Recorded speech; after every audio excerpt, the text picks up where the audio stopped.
السلام علیکم ڈیئر ویور، اس وقت ہم ٹائیفائڈ بخار یعنی ٹائیفائڈ فیور ایکسپلین کر رہے ہیں۔ سب سے پہلے ان کی وجوہات اسباب بیان کریں گے کہ ان کی وجوہات کیا ہے۔ تو چلو شروع کرتے ہیں۔ یہ بیماری ایک بیکٹیریا سے پھیلنے والی بیماری ہے جس کا نام ہے سلمونیلا۔ سلمونیلا کے پھر دو ٹائپس ہیں، سلمونیلا ٹائفی اور سلمونیلا پیراٹائفی۔ تو یہ ان کی وجوہات ہے۔ یہ بیماری کیسے پیدا ہوتی ہے، کیسے پھیلتی ہے، پھیلاؤ کے طریقے کیا ہیں؟ تو پھیلاؤ کا طریقہ اس کا ہے اوروفیکل، یعنی گندے ہاتھوں اور منہ کے ذریعے یہ بیماری پھیلنے والی ہے۔ وہ کیسے؟ اگر کوئی بیمار ٹائیفائڈ کا مریض واش روم اٹینڈ کر کے اس کے بعد وہ ہاتھ وغیرہ صحیح طریقے سے نہ دھوئیں اور وہ کس چیز کے ساتھ ہاتھ لگایا، اور وہ کھانے کی چیز ہو یا کوئی دوسری چیز ہو، اور پھر دوسرا صحت مند بندہ اسے استعمال کر کے، تو وہ منہ کے ذریعے پھر وہ بیکٹیریا باڈی میں داخل ہو جاتی ہے۔ یا کنٹیمینیٹڈ فوڈ جسے آلودہ خوراک کہتے ہیں، یا گندا خوراک، اس کے ذریعے بھی پھیل سکتی ہے۔ یا کنٹیمینیٹڈ واٹر، آلودہ پانی یا گندا پانی، اس کے ذریعے بھی پھیل سکتی ہے۔ اب اس بیماری کا پیریڈ یعنی انکیوبیشن پیریڈ کیا ہے؟ سرائیت کا دور، یہ وہ وقفہ ہوتا ہے کہ جب بیکٹیریا باڈی کے اندر داخل ہو کر علامات تک باڈی میں رہے اور ابھی علامات ظاہر نہیں ہیں، تو اس پیریڈ کو انکیوبیشن پیریڈ یا سرائیت کا دور کہا جاتا ہے۔ تو ٹائیفائڈ بخار میں یہ 5 دن سے لے کر 30 دن تک ہے، اور اس کی کامنلی جو عام طور پر ہے وہ 7 دن سے 14 دن تک ہے۔ اب ان کے سٹیجز کیا ہیں، فیزز کیا ہیں؟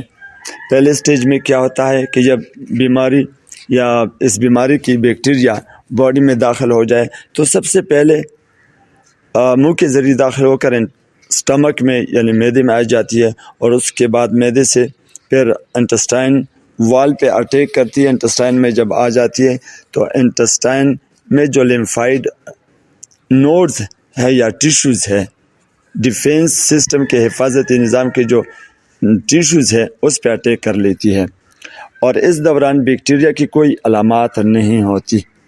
اس کے بعد لیمف ٹیشوز میں یہ گروتھ کر کے پھر یہ آ جاتی ہے بلڈ سٹریم میں، یعنی بلڈ میں شامل ہو جاتی ہے۔ تو بلڈ ویسل پہ اٹیک کر کے بلڈ میں آ جاتی ہے، اور اس سٹیج کو کہتے ہیں بیکٹیریمیا یا ٹاکسیمیا، یعنی خون میں بیکٹیریا کی تعداد بڑھ جاتی ہے اور یہ ٹاکسک میٹیریل، زہریلے مواد پیدا کر کے اب یہاں پر دوسرے سٹیج میں بخار کی علامات ظاہر ہو جاتی ہے، اور اس دوران اگر ہم ٹیسٹ کریں یورین یا بلڈ کلچر یا یورین کلچر تو اس میں بیکٹیریا پازیٹیو آ جاتی ہے۔ تھرڈ سٹیج یا فیز کیا ہے؟ پھر بلڈ سے دوبارہ انٹسٹائنل لیمفائڈ ٹیشو پر دوبارہ انٹسٹائنل لیمف ٹیشو میں آ جاتی ہے اور پھر یہاں پر رہتی ہے۔ اب یہاں پر جب آ جاتی ہے تو اس دوران اگر ہم ویڈال ٹیسٹ کریں، جو ویڈال ایک عام ٹیسٹ ہے، تو یہاں پر ویڈال ٹیسٹ پازیٹیو آ جاتی ہے۔ بعض اوقات یہاں پر یہ کچھ مہینوں تک رہتی ہے، اور اس لیے بعض ڈاکٹر کہتے ہیں کہ ٹائیفائڈ بخار کی علامات ہے۔ اب ان کی علامات کون سی ہے؟ تو سب سے پہلے فیور، لو گریڈ فیور ہوتا ہے، ہلکا بخار ہوتا ہے جو پھر شدت اختیار کر لیتی ہے، ساتھ ہیڈیک ہوتا ہے جیسے سر درد کہتے ہیں، پھر فٹیگ جیسے تھکاوٹ کہتے ہیں، وومیٹنگ، الٹیاں وغیرہ، یہ بھی علامات ہے۔ پھر مسل ایک، جسم میں درد ہوتا ہے، پٹوں میں درد ہوتا ہے، لاس آف ایپیٹائٹ، بھوک کا ختم ہونا، بھوک نہیں لگتی، ایبڈومینل پین، پیٹ میں درد ہوتا ہے، ریش، روز اسپاٹ یعنی بعض اوقات سرخ قسم کے دانے آ جاتے ہیں باڈی پہ، اور ڈائریا جیسے اسہال یا دست یا لوز موشن کہتے ہیں اور عام اصطلاح میں، اور ڈرائی کف یا خشکانسی ہوتی ہے، اور بعض اوقات اسی بیماری میں ہیپیٹوسپلینومیگلی یعنی جگر کا بڑھ جانا یا سپلین کا بڑھ جانا، تیلی کا بڑھ جانا، تو یہ اس بیماری کی علامات ہے۔ اب یہ بیماری ہے، بخار ہے کسی کو، تو ہم کیسے معلوم کر سکتے ہیں؟ اس کی تشخیص کیا ہے، ڈائگنوزس کیا ہے؟ تو فرسٹ ویک اگر ہے تو پھر ہم بلڈ کلچر کریں گے، جس کی وجہ سے اگر پازیٹیو آ جائے بلڈ کلچر تو اس ٹیسٹ سے پتہ چلتا ہے کہ یہ بخار ٹائیفائڈ بخار ہے۔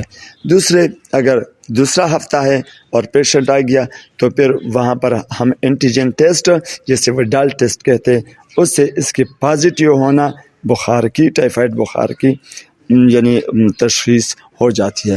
یا سٹول کلچر اگر پازیٹیو آ جائے، یورین کلچر آ جائے، یا کمپلیٹ بلڈ کاؤنٹ ہم کرتے ہیں تو اس میں ہمارے پاس ہیموگلوبین کی کمی آ جاتی ہے، جیسے اینیمیا یا خون کی کمی، یا ڈیکریز لیوکوپینیا جیسے لیوکوسائٹس یا وائٹ بلڈ سیلز کی کمی آ جاتی ہے۔